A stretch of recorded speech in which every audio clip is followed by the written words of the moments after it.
the story of a Boston athlete who headed to Florida, won a championship, and became the most decorated player in their league. No, we're not talking about Tom Brady.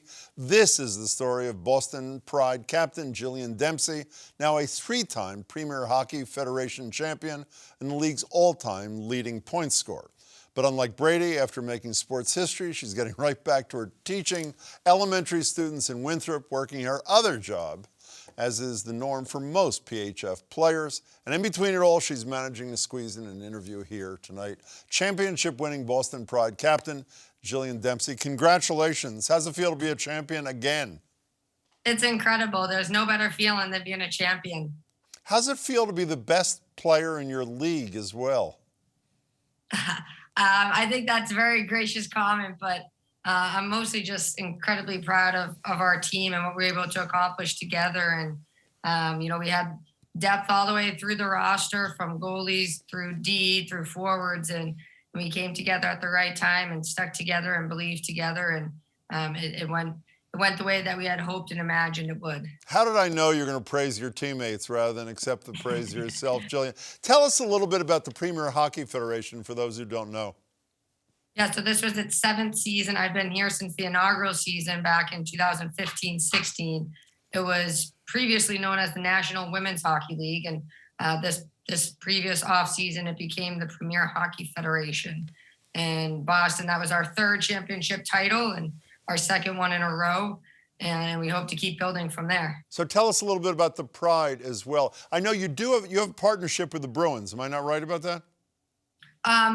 Yes, I'm not sure of the specific details of it, but the Bruins often will tweet at us and wish us good luck in big games. And they've hosted us at games, especially last year after we won the Cup. So there's many ties with the Bruins. And, we just in a city like Boston, being embraced by the sports culture and all of the Boston teams is really special for us. Well, this is another humble Jillian Dempsey moment. She won't mention the photograph of Patrice Bergeron walking around in her number 14 jersey. I saw it. There he is, number 14 being Jillian Dempsey's thing. Let's talk about the profile of the league a little bit. I know the championship game was broadcast across all North America on ESPN2. We know, speaking of women's hockey, the Olympic team is medaled, I think, for every Olympics the last 25 years. Is the profile of the league rising? Is it gaining momentum, women's hockey in this country?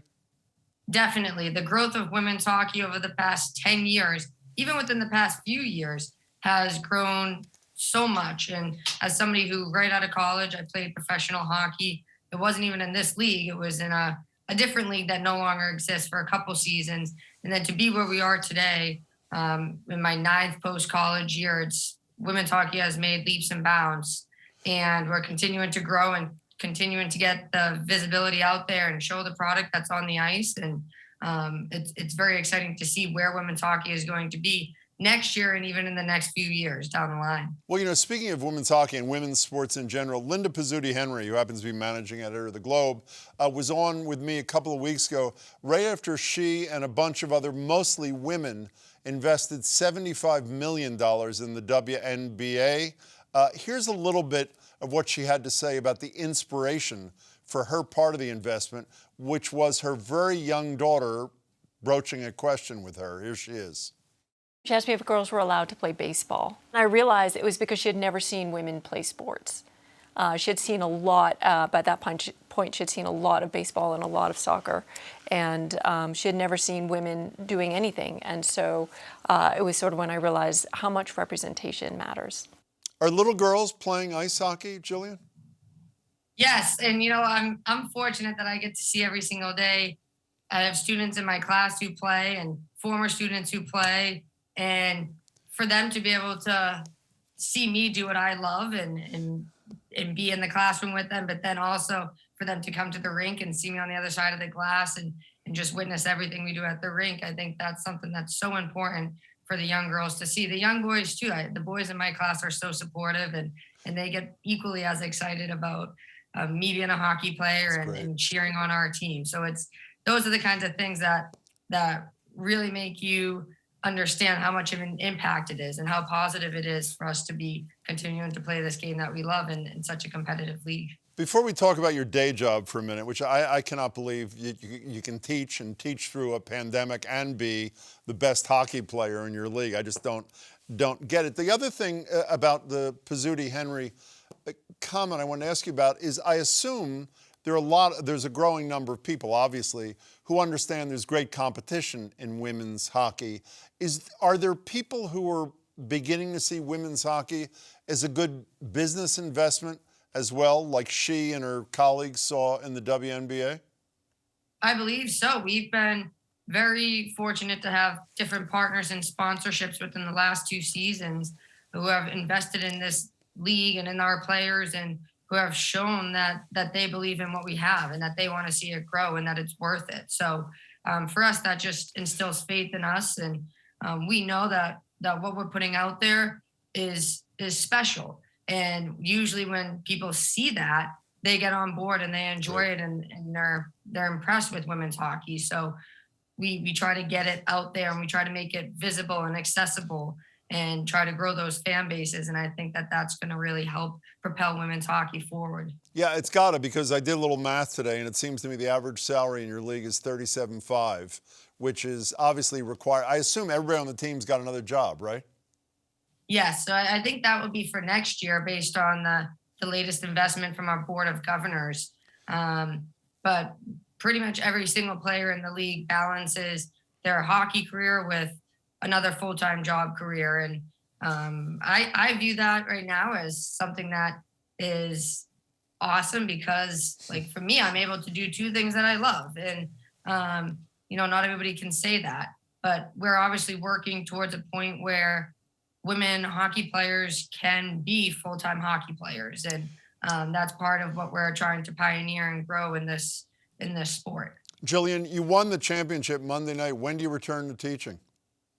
I'll be back at school tomorrow morning with the kids. Is that surreal to you? You win a championship Monday night, and Thursday morning you're teaching? Is that like an out-of-body experience for you, or no? It's kind of the usual, honestly, because we would have most of our games on the weekend. So it would be Friday after school, getting ready for the games on the weekend, whether it's travel or just relaxing at home to be good to go. And then come Monday morning, it's back to work and in there with the kids. But for me, it definitely always brings a smile to my face, because so many of my students tune in and watch, and then first thing in the morning, they'll be commenting on how the weekend games went. And this one is obviously an especially great one, because they knew I was going to be gone that amount of time, and they were rooting for us. And I'm just thrilled that I get to go back and say, we did it, we won the cup, and we're going to have a day with the cup at school sometime this spring. Before you go, I want to leave you with an image. This is a tweet from the Boston Pride, January 25th of 2021. It says, Captain Jillian Dempsey's classroom set up in the Wubble. We wonder if she'll be teaching how she made NWHL history last night. That's the predecessor league. And since I know you're too humble to mention what the history is, this was tweeted the day after you became the first person in league history to reach 100 career points. That was your setup for remote teaching in the middle of these last few years. Jillian, congratulations to you and all of your teammates. It's really good to meet you. Thank you so much. We're excited, and we appreciate the coverage. Hope to see you again soon. Good luck. Thank you.